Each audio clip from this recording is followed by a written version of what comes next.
Majapahit. Mendengar kata ini, langsung terlintas dalam pikiran kita nama besar Mahapatih Gajah Mada dengan sumpah Amukti Palapanya yang terkenal itu. Jika dalam pikiran kita masih sempat terlintas nama rajanya, mungkin yang muncul adalah nama Raja Hayam Wuruk. Pada era Hayam Wuruk dan Gajah Mada lah Majapahit mengalami puncak kejayaannya. Tetapi sesungguhnya Hayam Wuruk hanya meneruskan dan tinggal menikmati hasilnya dari apa yang telah dirintis oleh ibundanya Tribhuwana Tunggadewi. Tribhuwana Tunggadewi adalah penguasa ketiga Majapahit. Pada eranya lah Gajah Mada diangkat menjadi Mahapatih, kemudian mengucapkan sumpah Amukti Palapa di hadapan Tribhuwana Tunggadewi. Masa kejayaan Majapahit dimulai dari pemerintahan Tribhuwana ini. Pemirsa, inilah kisah Tribhuwana Tunggadewi, Wonder Woman dari Majapahit, perempuan yang mengantarkan Majapahit sampai pada puncak kejayaannya. Melalui sebuah pemberontakan Jayakatong atau Jayakatwang, Adipati Gelang-Gelang ketika itu atau Madiun sekarang berhasil merebut kekuasaan Kertanegara Raja Singasari. Peristiwa itu terjadi tahun 1292. Jayakatwang adalah keturunan Kertajaya, Raja Kediri terakhir. Pemirsa, jangan salah nama ya. Ada Kertajaya, Raja terakhir Kediri, dan ada Kertanegara, Raja terakhir Singasari. Keduanya adalah raja terakhir di dua kerajaan besar, Kediri dan Singasari. Kertajaya mengakhiri kekuasaannya setelah ditaklukkan oleh Ken Arok. Kemudian Ken Arok mendirikan Kerajaan Tumapel yang di kemudian hari lebih dikenal dengan nama Kerajaan Singasari. Ken Arok atau biasa juga disebut Ken Angrok bergelar Ranggah Rajasa Sang Amrua Bumi. Kertanegara adalah keturunan Ken Arok. Jadi Jayakatwang memberontak untuk mengambil kembali tahta Kertajaya yang ketika itu berada dalam genggaman Kertanegara. Ketika Jayakatwang baru setahun mulai mencoba membangkitkan kembali kekuasaan Kediri, dia harus menghadapi serbuan dari aliansi pasukan Tatar dari Kekaisaran Mongolia dan pasukan Dyahwijaya, menantu Kertanegara. Jayakatwang menyerah dan menjadi tawanan pasukan Tatar. Peristiwa itu terjadi tahun 1293. Kisah selanjutnya, pemirsa pasti sudah tahu. Pasukan Dyahwijaya kemudian mengusir sekutunya, pasukan Tatar, kembali ke negerinya. Tentu saja pengusiran itu melalui peperangan yang hebat. Setelah berhasil mengusir pasukan Tatar kembali ke negerinya, Dyahwijaya mendirikan Kerajaan Majapahit. Peristiwa itu terjadi juga pada tahun 1293. Dyahwijaya atau yang lebih populer dikenal dengan nama Raden Wijaya menjadi raja dengan gelar Nararia Sang Ramawijaya Kertarajasa Jayawardana. Dari gelarnya yang mengandung unsur rajasa, nampak bahwa Raden Wijaya merupakan keturunan Ranggah Rajasa alias Ken Arok. Maka Majapahit tidak lain adalah kelanjutan dari Singasari. Selain dirinya juga keturunan Ken Arok, Raden Wijaya juga merupakan menantu Prabu Kertanegara. Raden Wijaya menikahi 4 putri Kertanegara, yaitu Tribhuwaneswari, Narendra Duhita, Jayendra Dewi, dan Gayatri Rajapatni. Selain keempat putri Kertanegara, Raden Wijaya juga menikahi 2 putri dari Kerajaan Melayu Dharmasraya yang diboyong ke Jawa oleh Kebo Anabrang bersama pasukan ekspedisi Pamalayu yang dipimpinnya. Kedua putri itu adalah Dara Petak dan Dara Jingga. Sampai ketika mangkat tahun 1309, Raden Wijaya tidak mempunyai keturunan dari permaisurinya. Jadi Raden Wijaya memerintah 16 tahun lamanya. Keturunan yang diperolehnya dari putri-putri Kertanegara hanya ada 2 anak perempuan yang dilahirkan oleh Gayatri Rajapatni, yaitu Dyah Gitaria dan Dyah Wiyat.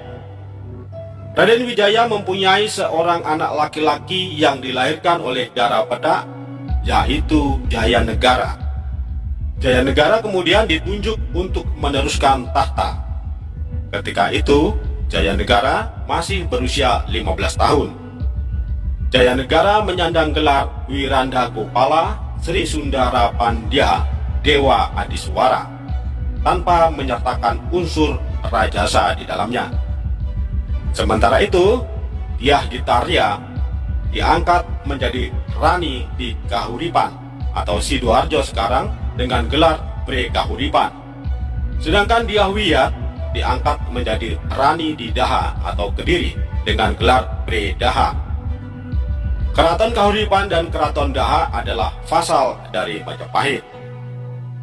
Kitab Pararaton mengisahkan bahwa Jayanegara memerintah dengan sangat buruk. Karena itu, ia dijuluki Raja Kalagemet, artinya raja jahat yang lemah. Mungkin karena di usianya yang masih sangat muda, sehingga kepribadiannya masih sangat labil. Sementara itu, di tangannya digenggam kekuasaan yang tak terbatas. Maka Pararaton menggambarkan Jayanegara memerintah dengan semena-mena.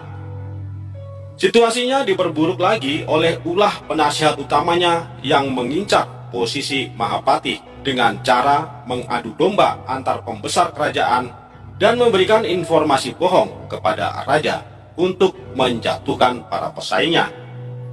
Dia adalah Dyah Halayuda atau biasa dikenal dengan nama Mahapati atau juga Ramapati. Pada masanya banyak meletus pemberontakan. Bahkan kebijakan-kebijakan dan perilaku Jayanegara sendirilah yang menjadi alasan meletusnya beberapa pemberontakan. Jayanegara membubarkan Kesatuan Dharma Putra, yaitu kesatuan elit pengawal raja pada masa Raden Wijaya. Kemudian membentuk pasukan pengawal raja yang baru, yaitu pasukan Bayangkara. Gajah Mada terpilih menjadi komandan atau bekel Kesatuan Bayangkara.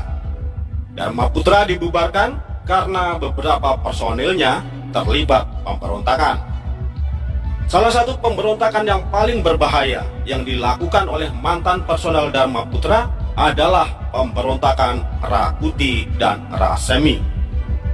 Meski telah berhasil menduduki istana, Rakuti akhirnya dapat ditumpas oleh pasukan Bayangkara di bawah pimpinan bekel Gajah Mada.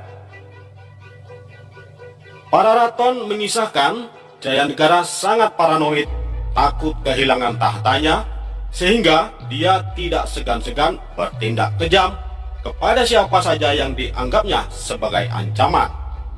Dia juga khawatir jika kedua putri Gayatri memberontak. Karena itu, Jayanegara melarang kesatria manapun untuk menikahi Dyah Gitaria dan Dyah Wiyat. Jayanegara bermaksud hendak menikahi sendiri kedua saudari tirinya itu. Rencana Jayanegara untuk menikahi kedua putri Gayatri membuat marah putri bungsu Kertanegara itu. Gayatri yang ketika itu sebenarnya telah menjadi seorang pertapa Buddha, mulai mencari siasat untuk dapat menyingkirkan Jayanegara.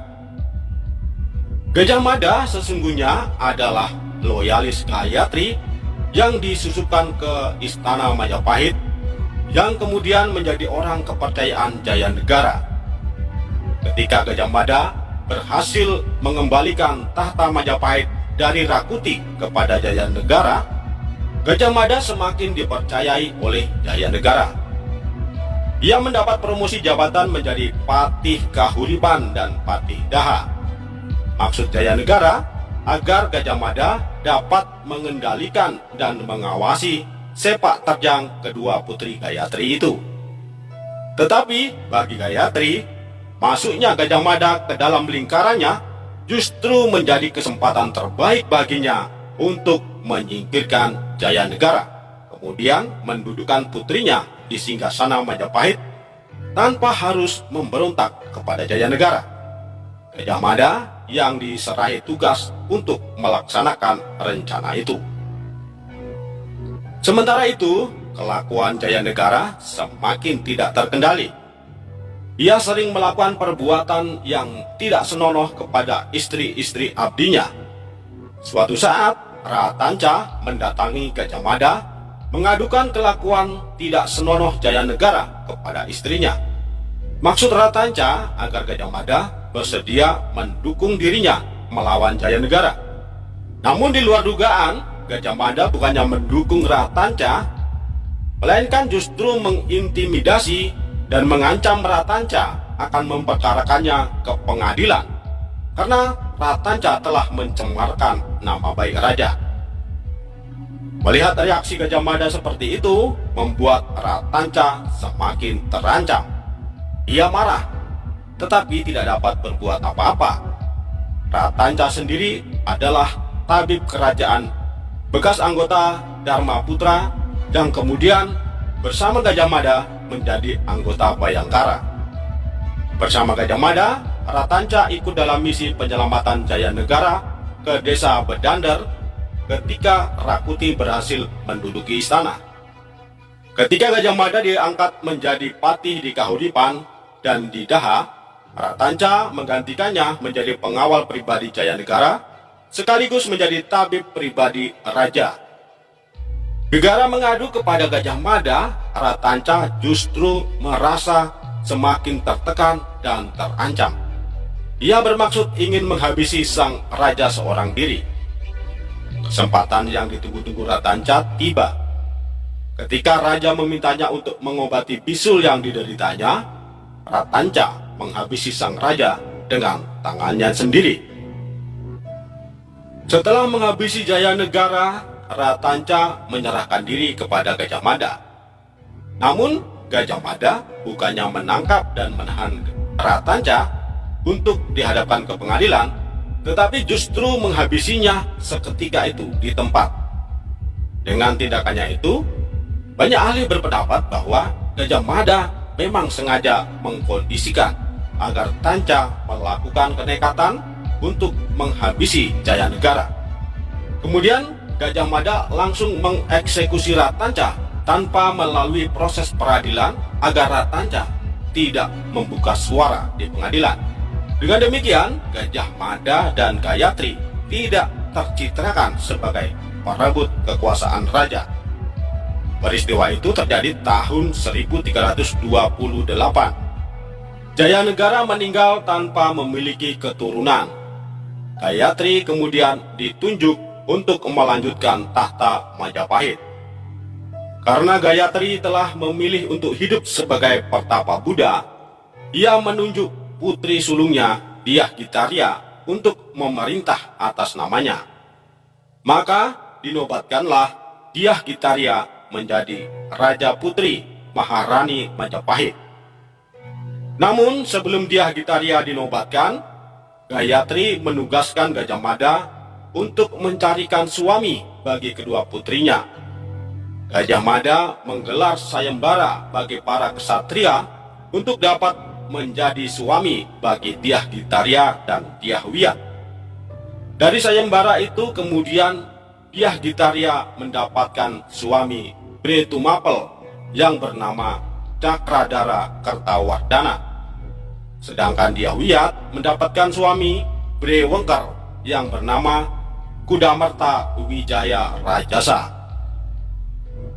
Dyah Gitaria dinobatkan tahun 1328 dengan gelar Sri Tribuana Tunggadewi Maharajasa Jaya Wisnuwardhani. Penguasa ketiga Majapahit ini kemudian lebih dikenal dengan sebutan Ratu Tribuana Tunggadewi. Pada awal kekuasaannya, Tribuana memanggil para penguasa dari daerah-daerah bawahan Majapahit untuk menghadapnya. Namun, tidak ada utusan yang datang dari daerah Keta dan Sadeng. Ketidakhadiran pemanggilan dari seorang raja dapat diartikan sebagai pembangkangan. Tribhuwana kemudian mengirim Telik Sandi untuk mencari tahu ada apa dengan Keta dan Sadeng. Hasil laporan yang diperoleh dari Telik Sandi didapatkan ternyata Keta dan Sadeng tengah mempersiapkan sebuah pemberontakan. Kedua daerah ini adalah sisa-sisa kekuatan loyalis Mahapatih Nambi dan Arya Wiraraja yang ditumpas oleh Jayanegara. Awalnya Tribhuwana menunjuk Mahapatih Arya Tadah, Patih Amangkubumi kala itu, untuk memadamkan gejolak di Keta dan Sadeng. Namun karena Arya Tadah sudah merasa terlalu tua, ia mengusulkan Gajah Mada. Arya Tadah sebenarnya telah mengusulkan diri untuk pensiun dan mengajukan Gajah Mada untuk menggantikannya menjadi Patih Amangkubumi. Gajah Mada sendiri tidak serta-merta menerima usulan itu. Ia ingin menunjukkan kemampuannya terlebih dahulu dengan menyelesaikan kemelut di Keta dan Sadeng. Jika berhasil, ia bersedia untuk menerima posisi menjadi Patih Amangkubumi. Gajah Mada bermaksud akan menyelesaikan persoalan Keta dan Sadeng dengan pendekatan diplomasi terlebih dahulu. Jika tidak berhasil, baru dengan operasi militer. Tribhuwana sebenarnya setuju dengan usul Arya Tadah dan Gajah Mada. Namun, beberapa perwira senior tidak setuju dengan gagasan Gajah Mada. Apalagi jika Gajah Mada berhasil, akan dipromosikan menjadi Patih Amangkubumi. Para kembar yang juga berambisi untuk menjadi Patih Amangkubumi mendahului Gajah Mada, membawa pasukannya menyerbu Keta dan Sadeng. Meletuslah perang. Hal itu membuat geram Arya Tadah dan Gajah Mada. Arya Tadah dan Gajah Mada membawa pasukan menyusul Ra Kembar, bukan untuk membantu Ra Kembar, tetapi untuk menghukum kelancangan Ra Kembar.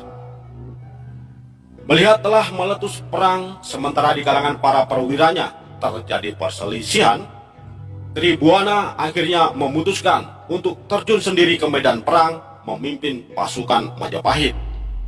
Ia menunjuk Aditya Warman sepupunya menjadi panglima lapangan.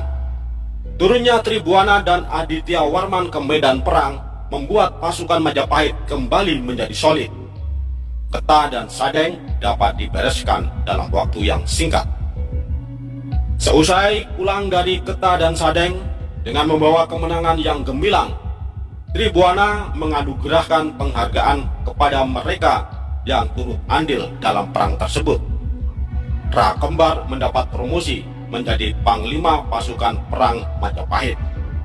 Aditya Warman dikirim ke Sumatera untuk menjadi raja bawahan Majapahit di bekas kekuasaan Sriwijaya dan Dharmasraya. Sedangkan Gajah Mada diangkat menjadi Mahapatih atau Patih Amangkubumi. Para raton mengisahkan bahwa pada saat pelantikannya menjadi Patih Amangkubumi, di hadapan Tribhuwana Tunggadewi, Gajah Mada mengucapkan Sumpah Amukti Palapa. Sumpah yang terdengar bombastis itu ditertawakan oleh para pembesar Majapahit, termasuk Ra Kembar dan Arya Tadah sendiri. Namun Tribhuwana Tunggadewi tidak menertawakannya, sebab Sumpah Amukti Palapa juga adalah cita-citanya, melanjutkan gagasan kakeknya Kertanegara, menyatukan Nusantara menjadi satu kekuatan yang disegani dunia. Kertanegara telah menggagas doktrin Dwipantara Mandala dan merealisasikannya dengan mengirim ekspedisi Pamalayu. Namun ironisnya, dia sendiri ditumbangkan oleh pemberontakan di dalam negeri. Sebagai penerus tahta Kertanegara, Tribhuwana dan Gayatri telah menanamkan doktrin Dwipantara Mandala kepada Gajah Mada ketika Gajah Mada menjadi Patih Kahuripan dan Daha. Diangkatnya Gajah Mada menjadi Mahapatih sekalipun penyelesaian kemelut di Keta dan Sadeng bukan tercatat sebagai keberhasilan Gajah Mada, namun karena Tribuana sebenarnya telah mempersiapkan Gajah Mada sejak dulu dengan melihat kemampuan Gajah Mada dan loyalitasnya kepada ibundanya, Gayatri. Untuk membuktikan keseriusan atas sumpah yang diucapkannya, Gajah Mada menantang siapapun yang menertawakannya untuk berduel hingga maut menjemput. Gajah Mada mengambil sikap demikian karena tahu bahwa mereka itu akan menjadi duri dalam daging bagi cita-citanya untuk menyatukan Nusantara. Tribuana juga tidak mencegah Gajah Mada. Jabung Terawes, Lembu Peteng, Rawarak, dan Rakembar akhirnya tewas di tangan Gajah Mada. Tribuana diam atas gugurnya para perwira senior Majapahit di tangan Gajah Mada. Gajah Mada mengucapkan sumpahnya pada tahun 1336. Di tahun itu juga Tribuana melahirkan putra pertamanya, Hayam Wuruk. Langkah awal untuk merealisasikan Sumpah Palapa, Tribuana memerintahkan Gajah Mada untuk menaklukkan Pulau Bali. Dikirimlah para telik sandi untuk menyelidiki kekuatan-kekuatan yang ada di Pulau Bali. Didapatkan informasi bahwa di kerajaan berdahulu ada seorang patih yang sangat perkasa yang bisa jadi dapat menjadi penghalang bagi Gajah Mada untuk dapat menaklukkan Pulau Dewata. Patih itu bernama Kebo Iwa. Gajah Mada kemudian mengatur siasat agar Kebo Iwa bersedia meninggalkan Pulau Bali. Diundanglah Kebo Iwa untuk datang ke Majapahit karena akan dikawinkan dengan seorang putri Majapahit dari Pulau Madura.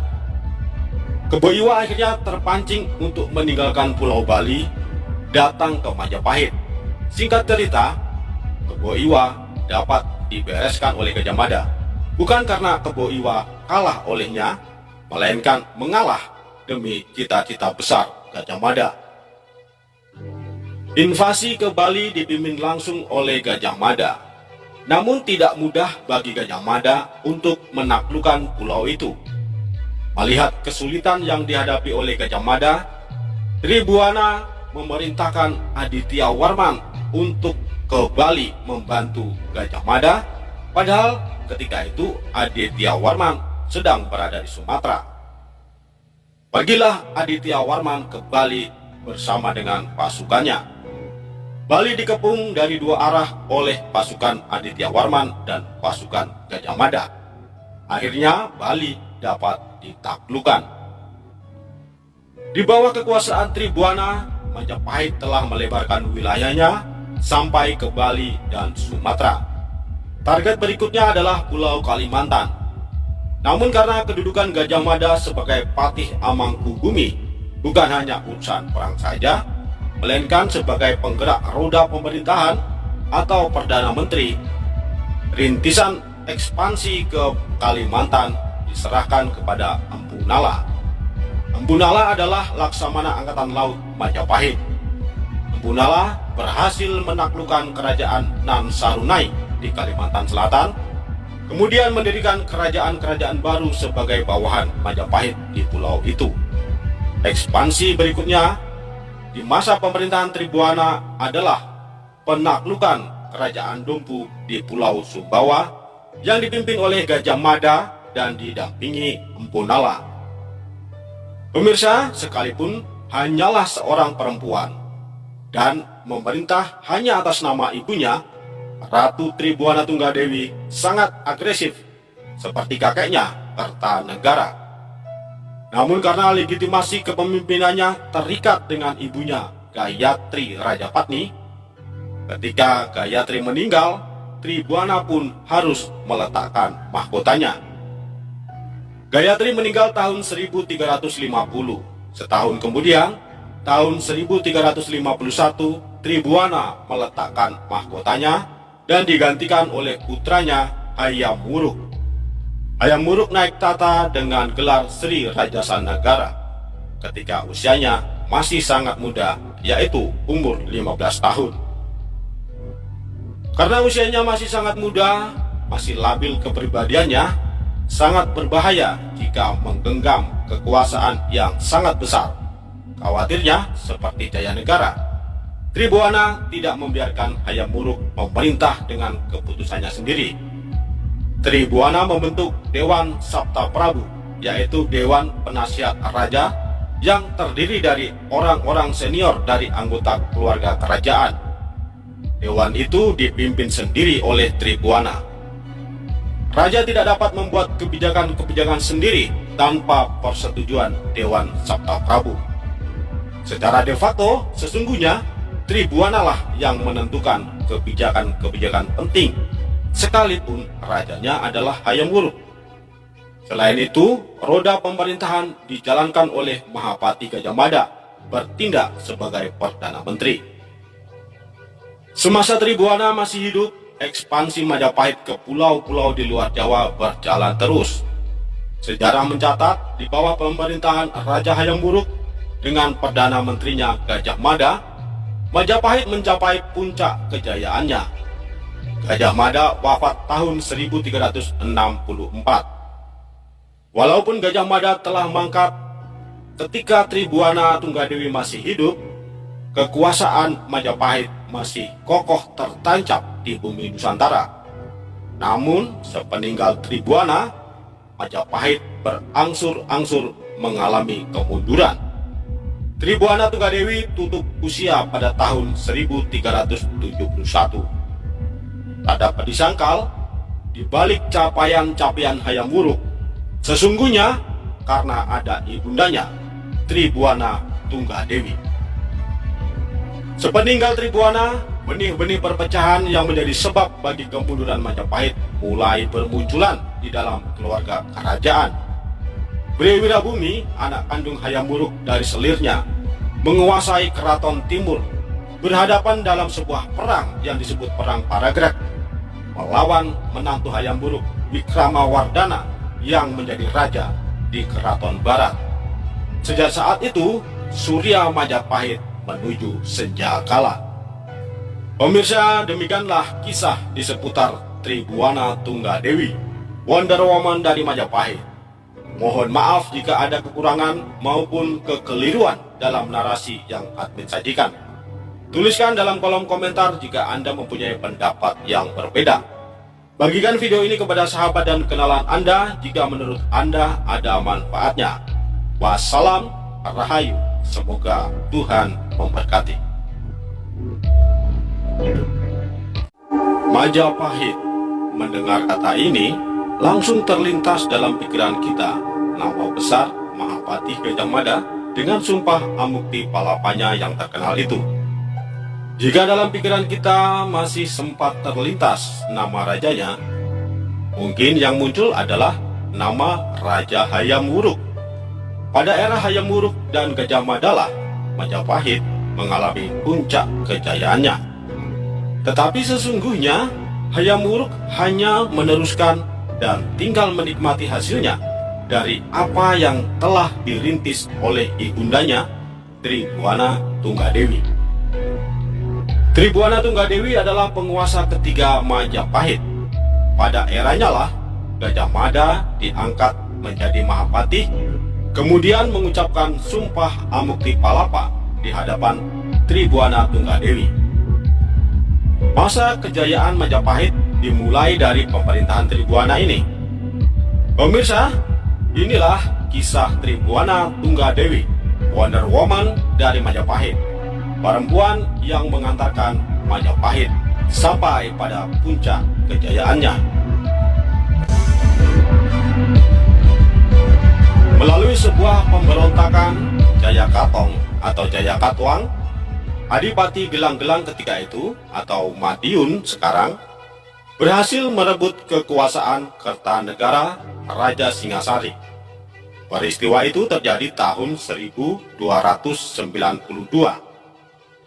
Jayakatwang adalah keturunan Kertajaya, Raja Kediri terakhir. Pemirsa, jangan salah nama ya. Ada Kertajaya, Raja terakhir Kediri, dan ada Kertanegara, Raja terakhir Singasari. Keduanya adalah raja terakhir di dua kerajaan besar, Kediri, dan Singasari. Kertajaya mengakhiri kekuasaannya setelah ditaklukkan oleh Ken Arok. Kemudian Ken Arok mendirikan Kerajaan Tumapel yang di kemudian hari lebih dikenal dengan nama Kerajaan Singasari. Ken Arok atau biasa juga disebut Ken Anggrok bergelar Ranggah Rajasa Sang Amrua Bumi. Kertanegara adalah keturunan Ken Arok. Jadi Jayakatwang memberontak untuk mengambil kembali tahta Kertajaya yang ketika itu berada dalam genggaman Kertanegara. Ketika Jayakatwang baru setahun mulai mencoba membangkitkan kembali kekuasaan Kediri, dia harus menghadapi serbuan dari aliansi pasukan Tatar dari Kekaisaran Mongolia dan pasukan Dyahwijaya, menantu Kertanegara. Jayakatwang menyerah dan menjadi tawanan pasukan Tatar. Peristiwa itu terjadi tahun 1293. Kisah selanjutnya, pemirsa pasti sudah tahu. Pasukan Dyahwijaya kemudian mengusir sekutunya, pasukan Tatar, kembali ke negerinya. Tentu saja pengusiran itu melalui peperangan yang hebat. Setelah berhasil mengusir pasukan Tatar kembali ke negerinya, Dyahwijaya mendirikan Kerajaan Majapahit. Peristiwa itu terjadi juga pada tahun 1293. Dyahwijaya atau yang lebih populer dikenal dengan nama Raden Wijaya menjadi raja dengan gelar Nararya Sang Ramawijaya Kertarajasa Jayawardana. Dari gelarnya yang mengandung unsur rajasa, nampak bahwa Raden Wijaya merupakan keturunan Ranggah Rajasa alias Ken Arok. Maka Majapahit tidak lain adalah kelanjutan dari Singasari. Selain dirinya juga keturunan Ken Arok, Raden Wijaya juga merupakan menantu Prabu Kertanegara. Raden Wijaya menikahi 4 putri Kertanegara, yaitu Tribhuwaneswari, Narendra Duhita, Jayendra Dewi, dan Gayatri Rajapatni. Selain keempat putri Kertanegara, Raden Wijaya juga menikahi 2 putri dari Kerajaan Melayu Dharmasraya yang diboyong ke Jawa oleh Kebo Anabrang bersama pasukan ekspedisi Pamalayu yang dipimpinnya. Kedua putri itu adalah Dara Peta dan Dara Jingga. Sampai ketika mangkat tahun 1309, Raden Wijaya tidak mempunyai keturunan dari permaisurinya. Jadi Raden Wijaya memerintah 16 tahun lamanya. Keturunan yang diperolehnya dari putri-putri Kertanegara hanya ada 2 anak perempuan yang dilahirkan oleh Gayatri Rajapatni, yaitu Dyah Gitarya dan Dyahwiyat. Raden Wijaya mempunyai seorang anak laki-laki yang dilahirkan oleh Dara Peta, yaitu Jayanegara. Jayanegara kemudian ditunjuk untuk meneruskan tahta. Ketika itu, Jayanegara masih berusia 15 tahun. Jayanegara menyandang gelar Wiranda Gopala Sri Sundara Pandya Dewa Adiswara tanpa menyertakan unsur rajasa di dalamnya. Sementara itu, Dyah Gitarya diangkat menjadi Rani di Kahuripan atau Sidoarjo sekarang dengan gelar Bre Kahuripan. Sedangkan Dyahwiyat diangkat menjadi Rani di Daha atau Kediri dengan gelar Bre Daha. Keraton Kahuripan dan Keraton Daha adalah vasal dari Majapahit. Kitab Pararaton mengisahkan bahwa Jayanegara memerintah dengan sangat buruk. Karena itu, ia dijuluki Raja Kalagemet, artinya raja jahat yang lemah. Mungkin karena di usianya yang masih sangat muda, sehingga kepribadiannya masih sangat labil. Sementara itu, di tangannya digenggam kekuasaan yang tak terbatas. Maka Pararaton menggambarkan Jayanegara memerintah dengan semena-mena. Situasinya diperburuk lagi oleh ulah penasihat utamanya yang mengincar posisi Mahapati dengan cara mengadu domba antar pembesar kerajaan dan memberikan informasi bohong kepada raja untuk menjatuhkan para pesaingnya. Dia adalah Dyah Halayuda atau biasa dikenal dengan nama Mahapati atau juga Ramapati. Pada masanya banyak meletus pemberontakan. Bahkan kebijakan-kebijakan dan perilaku Jayanegara sendirilah yang menjadi alasan meletusnya beberapa pemberontakan. Jayanegara membubarkan Kesatuan Dharma Putra, yaitu kesatuan elit pengawal raja pada masa Raden Wijaya. Kemudian membentuk pasukan pengawal raja yang baru, yaitu pasukan Bayangkara. Gajah Mada terpilih menjadi komandan atau bekal Kesatuan Bayangkara. Dharma Putra dibubarkan karena beberapa personilnya terlibat pemberontakan. Salah satu pemberontakan yang paling berbahaya yang dilakukan oleh mantan personel Dharma Putra adalah pemberontakan Rakuti dan Rasemi.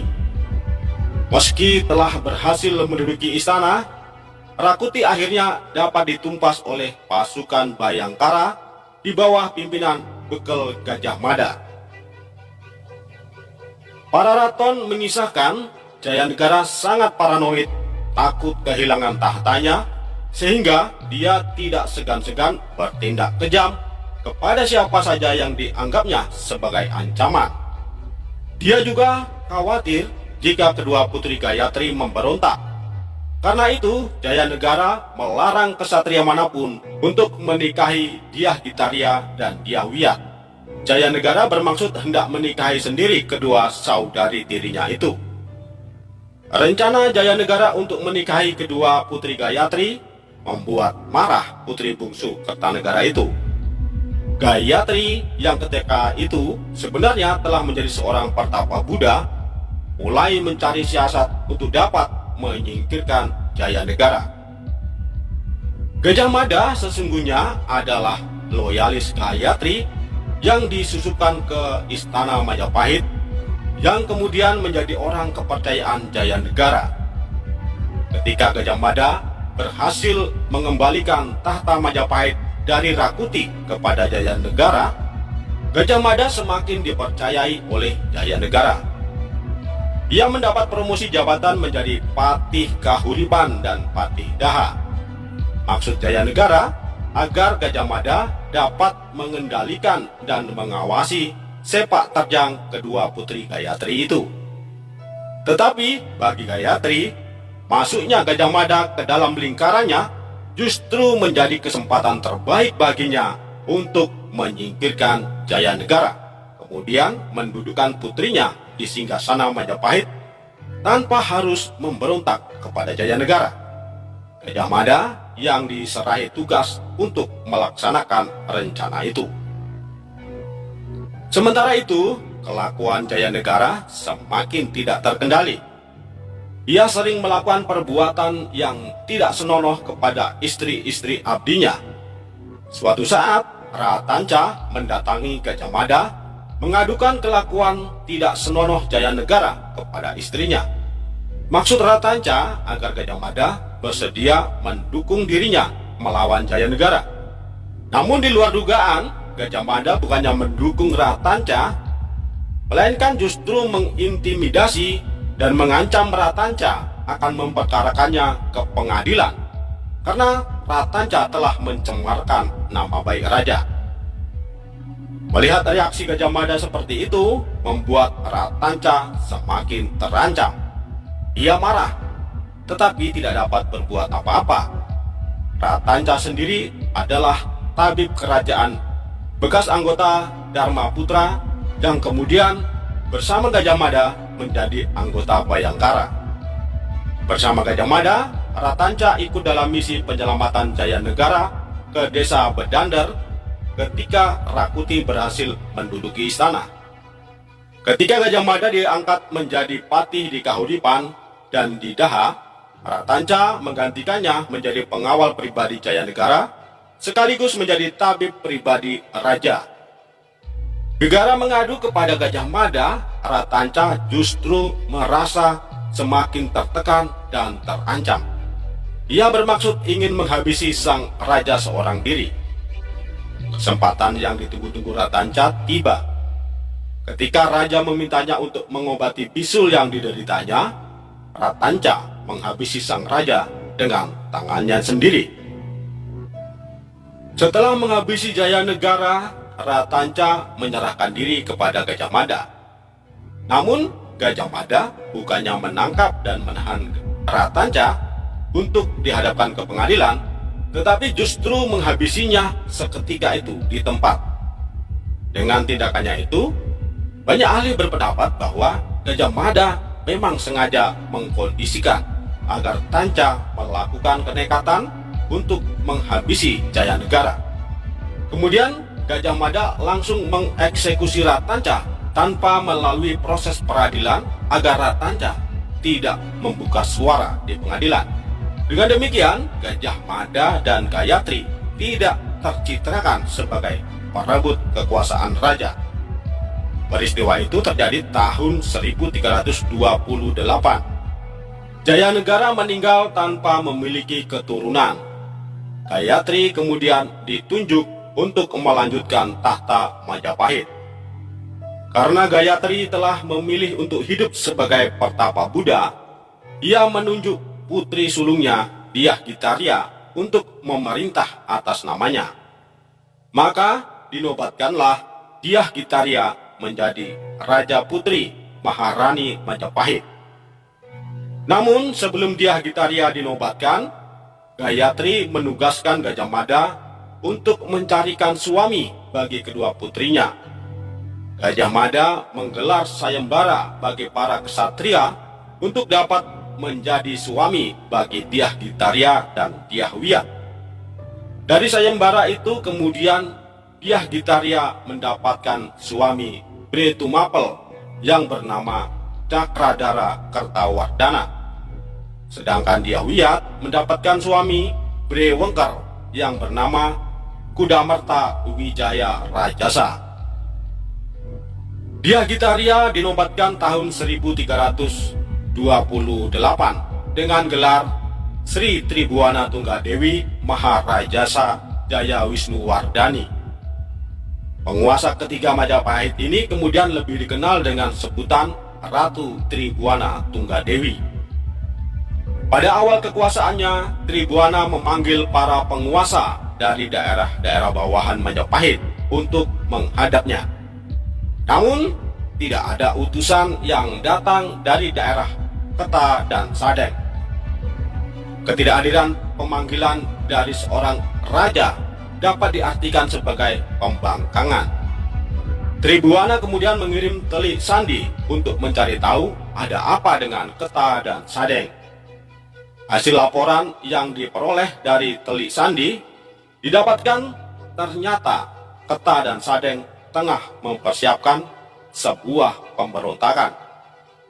Kedua daerah ini adalah sisa-sisa kekuatan loyalis Mahapatih Nambi dan Arya Wiraraja yang ditumpas oleh Jayanegara.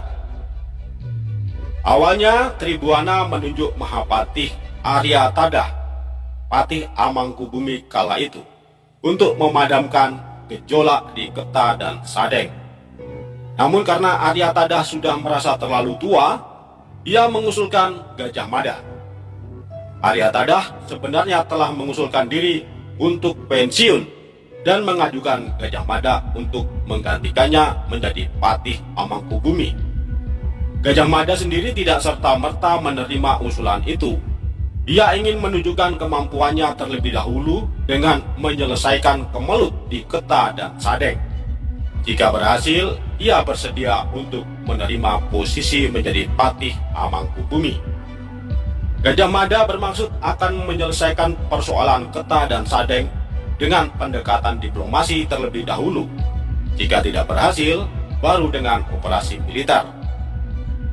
Tribuana sebenarnya setuju dengan usul Arya Tadah dan Gajah Mada. Namun, beberapa perwira senior tidak setuju dengan gagasan Gajah Mada. Apalagi jika Gajah Mada berhasil, akan dipromosikan menjadi Patih Amangkubumi. Para kembar yang juga berambisi untuk menjadi patih Amangkubumi mendahului Gajah Mada, membawa pasukannya menyerbu Keta dan Sadeng. Meletuslah perang. Hal itu membuat geram Arya Tadah dan Gajah Mada. Arya Tadah dan Gajah Mada membawa pasukan menyusul Ra Kembar, bukan untuk membantu Ra Kembar, tetapi untuk menghukum kelancangan Ra Kembar. Melihat telah meletus perang, sementara di kalangan para perwiranya terjadi perselisihan, Tribuana akhirnya memutuskan untuk terjun sendiri ke medan perang memimpin pasukan Majapahit. Ia menunjuk Aditya Warman sepupunya menjadi panglima lapangan. Turunnya Tribuana dan Aditya Warman ke medan perang membuat pasukan Majapahit kembali menjadi solid. Keta dan Sadeng dapat dibereskan dalam waktu yang singkat. Seusai pulang dari Keta dan Sadeng dengan membawa kemenangan yang gemilang, Tribuana menganugerahkan penghargaan kepada mereka yang turut andil dalam perang tersebut. Ra Kembar mendapat promosi menjadi panglima pasukan perang Majapahit.